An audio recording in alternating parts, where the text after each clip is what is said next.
ঢোকা যাবে না, কাজ করতেছে দেখতেছেন না। বাইরে এখনো 7 মাস হচ্ছে, বাকি খাবার শুরু করে না, আসবে। এসব বাচ্চারা তো দেখা যায় মানে ছোট তালু কাটা যেত, এটা তো আসবে। আপনি কি কোনো খাবার বানিয়ে দিয়ে শুরু করছেন? সবজি কলা দিয়ে শুরু করছেন, তারপর কিভাবে বুঝছেন? আপনি ওকে মুখে দিচ্ছেন কিভাবে? ওকে কামড় দিয়ে নিতে দিচ্ছেন, হাতে চটকাই দিয়ে? তারপর আমরা ভাত রুটির সাথে মাছ মাংস বা তরি তরকারি শাকসবজি এগুলো খাইতেছি না, খাইতেছি। এই ক্ষেত্রে এখন কি হয়, আমরা সব ধরনের পুষ্টি পাচ্ছি, আর আপনার বাচ্চাটা এমনি একটু অপুষ্টির শিকার, তাহলে তো ওকে আরো যত্ন করা উচিত না? আরেকটা জিনিস যেটা আপনারা করেন, চিনি দিয়ে তাল মিষ্টি দিয়ে আপনারা বানান। হ্যাঁ, এতটুকু বাচ্চাকে এই তাল মিষ্টি চিনি ইউজ করানো যাবে না। আপনি ব্যবহার মানে খাবারে এটা দেওয়া যাবে না। আমরা বলি যে 2 বছর পর্যন্ত অন্তত বাচ্চাকে কোনোভাবেই গরুর দুধ দিবেন না।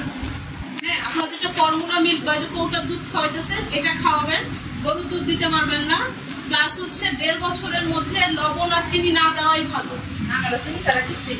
এটা হচ্ছে আপনারা যে দিয়ে ফেলছেন, বাচ্চা কিন্তু চিনি লবণের স্বাদ বুঝে না। আমরাই যখন বাচ্চার খাবার বানাতে যে এগুলো করি, তখন বাচ্চা যে মজার স্বাদ পেয়ে যায়। আমরাই যদি ধরেন কোনো একটা ঈদে বা কোনো ঈদে আমরা মিষ্টি জাতীয় মিষ্টি খাই, মিষ্টি জাতীয় খাবার খাই, তখন কি আমরা নিজের শাকসবজির দিকে যাই?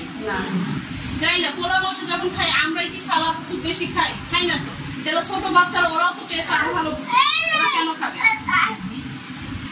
লবণ যদি আপনি 1.5 বছর মানতে না পারেন, তাহলে ঠিক আছে 1 বছর অন্তত কোনো খাবারে লবণ দিবেন না। বাচ্চার খাবারটা একটু আলাদা করে রান্না করবেন। এই 1 বছর পর থেকে ঠিক আছে আপনি বাসার যে খাবারটা বানাচ্ছেন ওটা একসাথে ওকে খাওয়াতে পারলেন। হ্যাঁ, একদম যখন শুরু করবেন বাড়তি খাবার যখন শুরু করেন, বাড়তি খাবার শুরু করার সময় ফলের রস আর হচ্ছে শাকসবজি এগুলো বিভিন্ন সিদ্ধ বা পিউরে বানায় চিনি দেয়, কিন্তু বাচ্চার খাবার ওরকম করবেন না। আমি বাচ্চার খাবারের ধরনটা বোঝাচ্ছি যে এইরকম মানে তরল জাতীয় খাবার গুলা দিবেন, বুঝতে পারতেছেন? আচ্ছা, এরপর আস্তে আস্তে বাচ্চাকে শুরুতে আমরা অনেক সময় করি খিচুড়ি দিয়ে ফেলি। খিচুড়ি শুরুতে যখন আমরা দিই, বাচ্চা আসলে খেতে চায় না। এটার কারণ হচ্ছে খিচুড়িতে আমরা শাকসবজি দিই, চাল ডাল সবকিছু থাকে। এত কিছু একসাথে করলে বাচ্চা, যেহেতু বাচ্চা শুধু দুধের স্বাদ পাইছে, বাচ্চা কিন্তু অন্য কিছুর স্বাদ পায় না। তখন আপনি যখন একসাথে সবকিছু দিবেন, বাচ্চা খেতে যাবে না। এই জন্য বলা হয় যে বাচ্চাকে আগে যে যে খাবারগুলো দিয়ে আপনি খিচুড়ি রান্না করতেন, সেই খাবারগুলো আগে আলাদা আলাদা করে ওকে দিয়ে দেখেন। প্রথমে সেটা সিদ্ধ করে সাথে চটকায়, তারপরে আঙুল দিয়ে মুখে দিয়ে দেখে। নরমাল বাচ্চারা যখন চামচ ভরে খায়, আপনাদের বাচ্চারা কিন্তু চামচ ভরে খাবে না। হ্যাঁ, আপনাদের বাচ্চাদের জন্য ওরা কিন্তু নাক দিয়ে মুখ দিয়ে চলে আসবে। অবশ্যই মাথায় রাখবেন, যখন এইসব বাচ্চাগুলোকে, হ্যাঁ ছোট তাল কাটা বাচ্চাগুলোকে যখন খাওয়াবেন, মাথা যেন সোজা থাকে। সামান্য পানীয় যখন খাওয়াবেন, মাথা অবশ্যই সোজা থাকতে হবে।